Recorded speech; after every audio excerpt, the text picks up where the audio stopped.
Olá pessoal, tudo bem com vocês? Sejam bem-vindos ao Vencendo Concursos. Meu nome é Cristiano Silva e nós vamos dar início aí aos nossos estudos relacionados à matéria aí de administração, tudo bem? Mais propriamente dito aí, administração geral. E eu quero que você, claro, né, visualize aí comigo qual será o tema que nós vamos abordar nesse vídeo, tá certo? Então, nós vamos tratar a respeito da teoria da administração, aliás, teorias da administração, mais propriamente dita aí, a teoria científica. Tudo bem, galera? Bom, a teoria científica da administração é uma teoria voltada justamente aos primórdios da administração geral, onde se verificou a necessidade, né, de, obviamente, ter conceitos relacionados ao trabalho dos indivíduos, dos operários. E aí apareceu um camarada, né, posso dizer assim, muito importante nisso tudo, chamado Frederick Winslow Taylor, que trouxe excelentes recomendações a respeito da administração e como que as organizações, né, para a época, precisavam agir para ter, evidentemente, resultados satisfatórios, ok? Então é isso que eu quero mostrar aqui para você. Quero que você acompanhe aí comigo. Vamos lá, então. Bom, galera, então nós estamos aí, ó, teorias da administração, teoria científica, tá certo? Nós vamos tratar a respeito desse assunto sobre as abordagens clássicas, clássica, burocrática e sistêmica da administração. E para isso, nós precisamos, a priori, de um conceito. O conceito aqui é sobre administração. O que é administração? Então, a administração, pessoal, ela é considerada uma ciência, como você está vendo aqui, ó. A administração é considerada uma ciência, pois utiliza técnicas administrativas para alcance dos objetivos. E, evidentemente, quando a gente pensa em administração geral, vem à nossa mente também a administração pública. Por quê? Porque é fato, né, que a administração pública ela é uma ramificação da administração, no caso aí, da administração geral, tudo bem? E por que isso? Porque, a bem da verdade, a administração pública ela tem parâmetros da administração geral, ela se utiliza de conceitos relacionados aí à administração geral. Boa parte dos conceitos, das teorias que você vê hoje na administração pública tem referência aí, evidentemente, com a administração geral. É claro que a administração pública ela não pode esquecer que ela é administração pública e, consequentemente, tem todas as suas peculiaridades, conforme eu coloquei aí para vocês. Então, logo, ela utiliza conceitos da administração geral de forma adaptada por conta disso, ok? Beleza? Bom, dando continuidade aqui aos nossos estudos, vamos lá.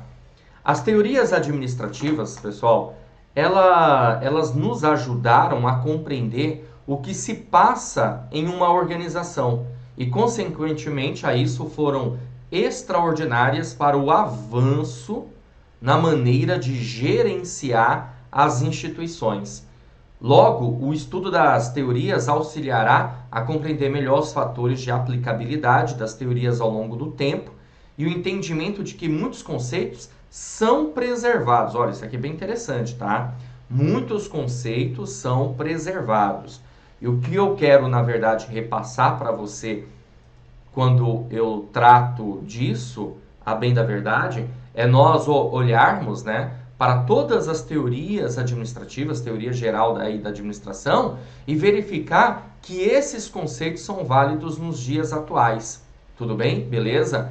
Então, mesmo que a gente tenha aí um conceito que é lá no início do século XX, por volta de 1900, por exemplo, ainda assim nós utilizamos esses conceitos, tá certo? E você vai visualizar isso comigo no decorrer, obviamente, do nosso curso, ok? Bom, dando continuidade, vamos lá? Bom, temos aqui então, no caso, né, a teoria científica, tá certo? Administração científica, que é desse camaradinho aqui que eu passei o marca-texto, chamado Frederick Winslow Taylor. E o senhor Taylor, ele trouxe, na verdade, certos conceitos e características da administração científica. A primeira é o processo de seleção. A seleção, de acordo com Taylor, deve ser uma seleção científica do trabalhador. Pensar que na seleção científica do trabalhador significa pensar de maneira racional, ou seja, verificar se a pessoa realmente, se o trabalhador, ele tem aptidão, né, perfil para aquele tipo de trabalho que ele vai exercer. Porque é o seguinte, nós estamos falando de uma época por volta aí de 1900, como eu falei. Para ser mais exato aqui, eu vou colocar 1912, tá certo? E aí, o que ocorria? As pessoas, basicamente, elas viviam onde, pessoal? Elas viviam nesse lugar aqui que eu estou desenhando, tá? Ó. Certo? As pessoas viviam no campo, tá vendo? Ó? As pessoas viviam no campo, certo? E elas começaram a sair do campo e, evidentemente, começaram a chegar aonde? Hã? Sabe me dizer? Que lugar que é esse aqui que eu estou desenhando? Não. Elas começaram a chegar nas cidades, ok? O desenho não ajuda muito não, né?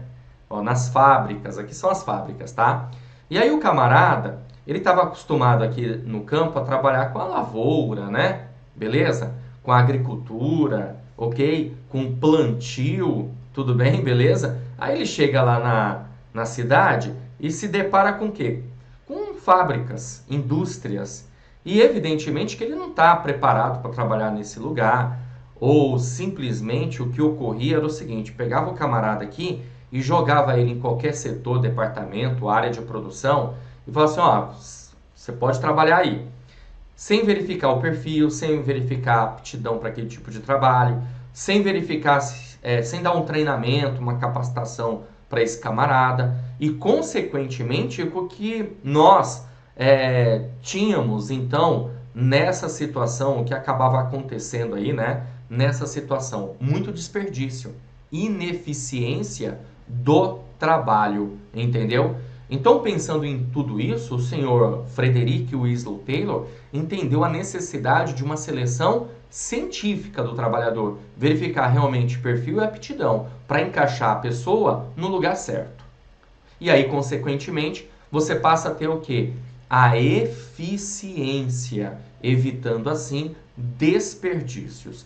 Aliás, é um dos primórdios aí da teoria científica de Taylor, é justamente a eficiência, tá certo? Agora, é claro, a gente pode também entender o seguinte, que o senhor Taylor, ele tinha um foco no operacional, ou seja, ele tinha um foco nas tarefas. Então, logo, ele estava muito mais preocupado com as tarefas, com o operacional, do que propriamente dito assim, com a organização como um todo. Tudo bem? Por quê? Porque o senhor Taylor, ele tinha uma visão, na verdade, deixa eu colocar aqui no cantinho para você pegar, ele tinha uma visão, que nós podemos dizer, que era de baixo para cima. Tudo bem? A visão que ele tinha era uma visão de baixo para cima. Bom, outro conceito aqui de Taylor, tempo padrão. Tempo padrão, outro conceito aqui bem interessante. O trabalhador ele deve atingir, no mínimo, a produção padrão estabelecida pela gerência. Então você foi contratado para obter uma determinada produção, certo? Vamos imaginar aqui uma situação. Você produz máquinas, um tipo de material, e dentro de determinado tempo você tem que produzir esse número X de material, certo? Agora, ele chegou à conclusão desse tempo padrão trabalhando com o conceito de tempos e movimentos. Ou seja, quanto tempo a pessoa leva para produzir um determinado material, para transformar a matéria-prima num produto em processo ou até mesmo um produto acabado, entendeu? Então, o trabalhador ele deve atingir, no mínimo, a produção padrão estabelecida pela gerência. E aí você há de concordar comigo que se a pessoa ela não atinge aquele padrão mínimo estabelecido ali pela gerência, basicamente ela não vai servir para aquele tipo de trabalho, para aquele tipo de serviço. Ou vai ser verificado que aquela pessoa vai precisar de uma capacitação melhor, de um treinamento melhor. Tudo bem? Também é interessante nós visualizarmos isso. Agora, um outro conceito também que vem de Taylor é o plano de incentivo salarial, chamado aí de Homo econômicos. Ó, visualiza aí comigo. Tá vendo aí? Homo econômicos, certo? Plano de incentivo salarial. O que isso significa? Aqui está muito ligada à motivação. Então, a pessoa, para ela, na verdade, produzir, ela precisa estar motivada, certo? Beleza? E a motivação naquela época se valia de quê? De pressupostos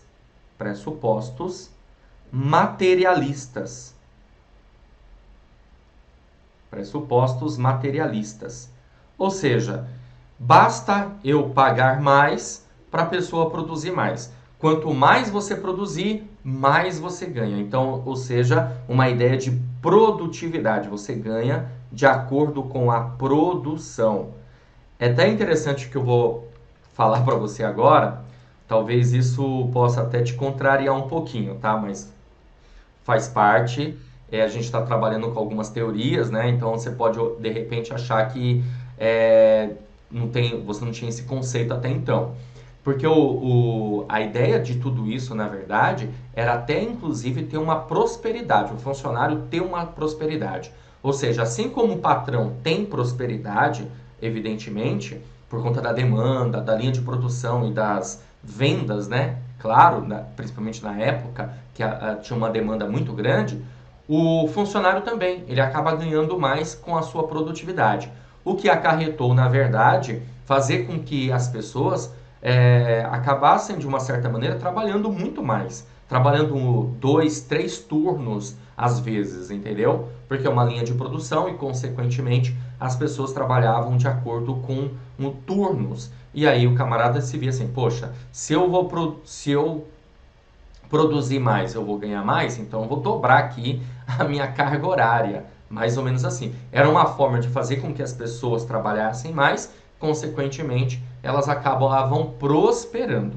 Agora, veja bem, isso é muito interessante, é até motivador. Muitas vezes nós acabamos, de uma certa forma, trabalhando mais para ganhar mais, claro, e tem até a ver com uma coisa chamada hora extra, né? Você pode imaginar essa situação.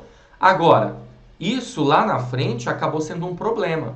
Por quê? Porque a motivação ela não se baseia somente em pressupostos materialistas. A motivação, as suas forças internas e externas, que faz você se sentir motivado em busca de alcance de objetivos, vai muito além de pressupostos materialistas. Então, evidentemente, o que acabou acontecendo com o tempo é que isso passa a ser um problema, tudo bem? Mas a priori deu muito certo. No início realmente deu bastante certo isso aí. Bom, mais outros conceitos que eu quero mostrar aqui para você é o seguinte, ó. Outro conceito aqui, os gerentes planejam e os operários executam. Então você está lá para executar uma tarefa, você é operário, né? Aqui é conhecido como chão de fábrica. Chão de fábrica. Beleza? Então você é operário, você só tem que executar. Quem está pensando, quem está planejando é o gerente.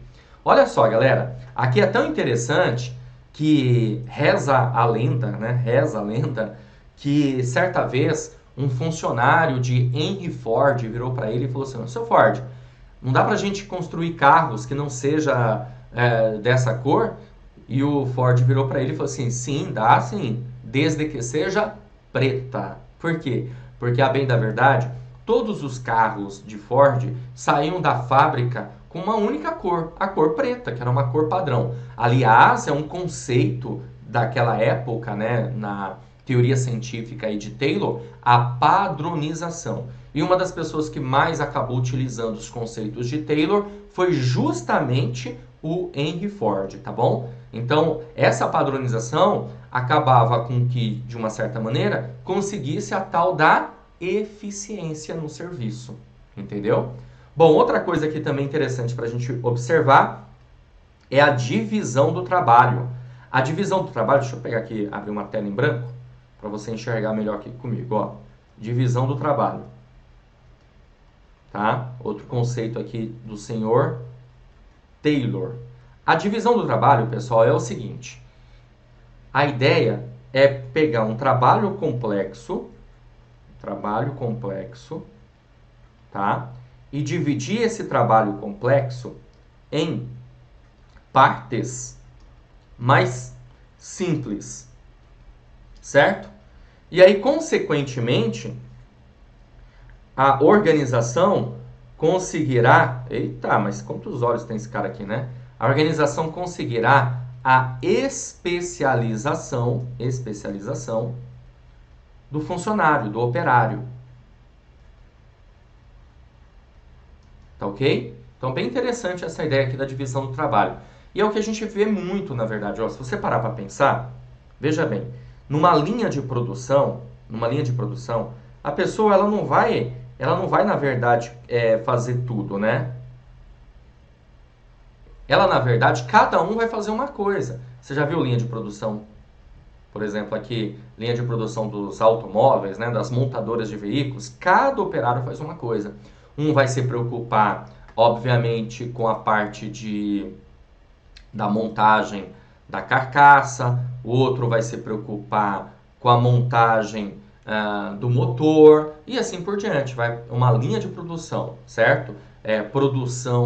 Essa linha de produção acaba fazendo com que cada funcionário faça uma coisa. Tá vendo aqui meu celular? Não sei se você consegue enxergar daí, acho que sim, né? Bom, aqui meu celular, imagina a linha de produção. Cada funcionário vai se preocupar com uma coisa. Um vai se preocupar com a carcaça, o outro vai se preocupar com a placa, o outro vai se preocupar com a tela e assim por diante. Então você passa a ter aí uma especialização do operário, consequentemente isso vai fazer com que a linha de produção seja muito mais rápida. É bem interessante essa ideia, esse conceito, tá?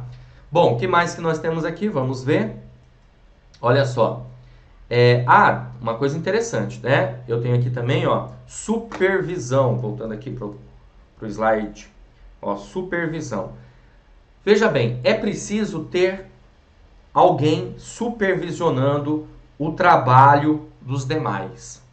E isso me chama a atenção em que sentido? Até hoje a gente pode ver que boa parte das empresas, né, das organizações, elas têm essa ideia da supervisão, de você ter um supervisor, um encarregado. Para pensar, né, nessa situação. Nas indústrias, né, nas fábricas, você enxerga esse funcionário chamado supervisor. E por que isso? Porque para a época, os funcionários eles eram entendidos como preguiçosos. É isso mesmo, o operário era entendido como preguiçoso. E aí precisava ter um supervisor lá para verificar o trabalho dessa galera, entendeu? Comandando esse pessoal, supervisionando, verificando se ele realmente estava fazendo o trabalho. E aí, essa coisa da ideia da recompensa e da punição. Então, se você produz mais, você ganha mais, mas se você não produz, obviamente, você será punido de alguma maneira, entendeu?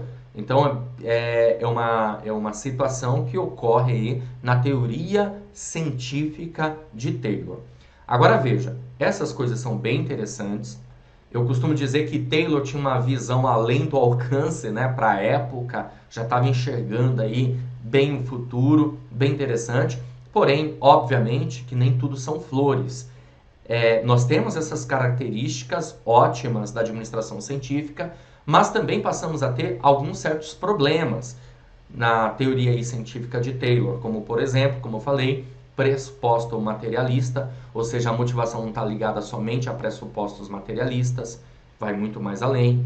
É um sistema fechado, onde não existia uma interação entre as partes. Hoje é um conceito totalmente diferente. Hoje nós temos um conceito que é preciso ter um sistema aberto e não um sistema fechado. Para a época, o sistema era um sistema fechado. Tudo bem? Então, isso, na verdade, passa a ter certas disfunções a teoria científica aqui do senhor Taylor. Tá certo, galera?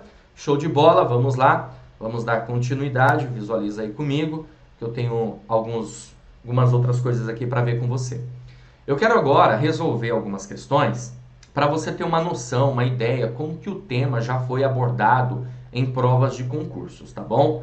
Veja bem, não estou preocupado agora necessariamente com a banca examinadora em si, tanto que nós vamos resolver questões de algumas bancas para você ter uma noção, porque eu quero que você tenha uma noção geral aqui da nossa matéria, tá? Então veja, olha só, essa questão é da Banca CESP, como você pode ver aqui. Ela diz o seguinte: a administração científica é a escola, só deixando bem claro, tá? As teorias da administração são chamadas, tem esse perfil, né, de ser chamada de escola, até porque a administração é uma ciência, tudo bem? Então a administração científica é a escola mais recente nas teorias em administração, sendo a mais adotada nas organizações nos dias atuais. Pessoal, eu não falei das outras teorias para vocês, né? Mas a gente tem várias teorias aí. Nós temos, no caso, teoria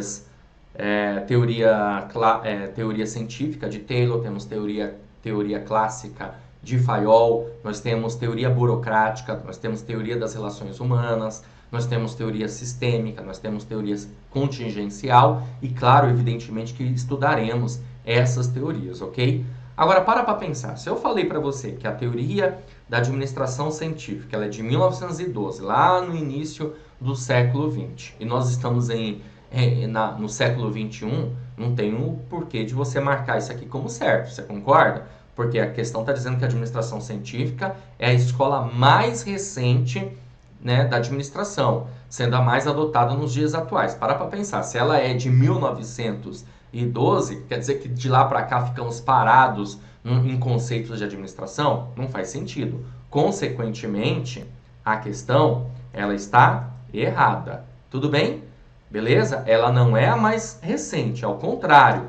A administração científica é a escola, é a administração, é a teoria, né, mais antiga, a partir do momento que a administração passa a ser entendida como uma ciência, ok? A administração passa a ser entendida como uma ciência, logo a administração científica é a mais antiga. Beleza? Vamos lá. Temos aqui mais uma questão para resolver. A questão aqui de 2019, bem recente, caiu no concurso da Unicamp pela banca VUNESP, para profissional para assuntos administrativos. A questão diz assim: a utilização do filme Tempos Modernos, de Charles Chaplin, para exemplificar a forma como os trabalhadores eram vistos durante quase toda a primeira metade do século passado, o XX, tem sido recorrente para a explicação dessa visão dos trabalhadores como parte da engrenagem das máquinas sendo movimentados por elas na linha de produção. As máquinas é que providenciavam o ritmo e as ações dos trabalhadores. E o grande objetivo era a manutenção e o aumento da produtividade. Olha, bem interessante aqui, né? Se você com certeza absoluta já assistiu a esse filme, Tempos Modernos aí, de Charles Chaplin, com certeza absoluta, você se lembrou dessa ideia, né? Que as máquinas elas trabalhavam e o indivíduo ele era entendido como parte da engrenagem, parte da máquina. Então, na verdade, todo o trabalho produtivo era por conta das máquinas e o indivíduo estava lá só para dar continuidade, apertar um botão e assim por diante, certo? Consequentemente, por isso chamado de Tempos Modernos, um filme espetacular aí de Charles Chaplin, que mostra evidentemente como que era a linha de produção da época. Ok? Beleza? Agora, o que a gente tem aqui? Manutenção, nós temos aqui aumento da produtividade e esse contexto todo aí está se referindo a qual administração? Qual teoria da administração é que sustenta essa visão? Fordismo, toyotismo, fayolismo, taylorismo ou estruturalismo? O gabarito da nossa questão, pessoal, olha só, é a alternativa D, taylorismo. Exatamente os conceitos que eu acabei de passar para você, lá no filme tempos modernos, ele traz total conceitos relacionados a isso, tá? Inclusive tem uma hora que é interessante lá no filme, que mostra lá o personagem, né, de Charlie Chaplin, tendo um tique, né? Ele tá lá dando aperto numa determinada máquina lá, ok? E aí de repente dá um tique nele e o supervisor vem, tira ele, coloca outro no lugar, ele acaba detonando lá com a linha de produção. E é basicamente isso, você é uma engrenagem, se você não funciona, eu tiro você e coloco outro no lugar, certo? Esse era um conceito aí também da teoria científica de Taylor, então logo por isso nós ficamos com gabarito alternativa D. Beleza, galera? Show de bola? Então tá maravilha! Beleza. Bom, é o seguinte, vou ficando por aqui. Espero ter ajudado, espero ter contribuído aí com o entendimento da matéria, certo? Beleza? Tratamos aí do conceito da teoria científica de Taylor, resolvemos aí algumas questões para você ter uma noção, para você ter uma ideia e a gente, claro, se vê numa próxima oportunidade. Valeu, grande abraço, até a próxima! Você acaba de assistir a uma aula, ou uma parte das muitas aulas que nós temos aqui no nosso curso online preparatório, Gabaritando Porto de Santos, técnico portuário na área administrativa. Bom, e se você chegou até aqui é porque gostou, não é verdade? Então continua, porque eu tenho um recado importante para te passar. Nós do Vencendo Concursos montamos o curso online preparatório, um curso completo, com tudo que você precisa para ser aprovado nesse concurso. Eu quero aproveitar e mostrar para vocês quais são as vantagens do nosso curso preparatório. Bom, em primeiro lugar, ao adquirir o curso, você terá acesso imediato, ou seja, você receberá no seu e-mail os dados de acesso e já vai começar a navegar com a gente imediatamente, tá? Login e senha. Você vai ter acesso ilimitado, poderá assistir às aulas quantas vezes você quiser e o curso terá duração aí de 1 ano. Você terá no curso teoria e questões comentadas, centenas de questões comentadas pelos nossos professores, o que vai fazer uma diferença muito grande na sua preparação. Além disso, o material em PDF das aulas. Nós transformamos os slides dos professores em material em PDF, para que você possa baixar e servir como material de apoio complementar. Além disso, bônus que estamos preparando para vocês. Primeiro, caderno de questões. São questões gabaritadas para você treinar, milhares de questões que estarão à sua disposição, separadas por matéria. Então você vai baixar o material e vai resolver essas questões. Vamos fazer 2 simulados. Assim que o edital for publicado, faremos 2 simulados para o concurso. E você vai ter direito também a uma revisão de véspera. Olha que maravilha, hein, gente? Só o caderno de questões aqui já vai valer o valor que eu vou citar para você. Valor de lançamento, hein?